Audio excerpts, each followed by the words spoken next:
How to log in to Remitly. Hello everybody, welcome back to the channel. Today I'll guide you on how you can log in to Remitly account.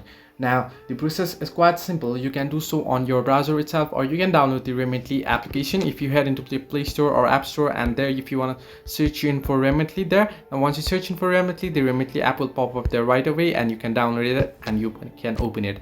Now here on the browser you can see Remitly app, search for it and you can say sign in to start sending money option right there. You want to simply tap on it and it'll take you to sign in option. Now if you already have an account, you want to simply enter in your login details, your email address, your password, and you want to simply tap in on sign in option and you'll be able to sign into your account. However, if you don't have an account and you want to create account, what you can do is at the top right corner you can see two different options, the sign in option and the join now option. You want to simply tap on join now option. Now if you have problems with language, if you want to change your language, you can simply tap on the language at the top right there. You can see EN, it's in English. You can switch to any language you want and you can switch to any region you want as well. Now here you can see I'm on the join now option. It'll ask you to create an account. You want to enter in your email address, you want to enter in your password, you want to select your region, and you want to simply tap on join now option. Now it'll ask you for few security measures and few questions there and few verification process, and you'll be able to log in right away. So this way you can log in or create Remitly account as well. Hope this helped you. Do like and subscribe, and do not forget to leave a comment down below if you have any further issues.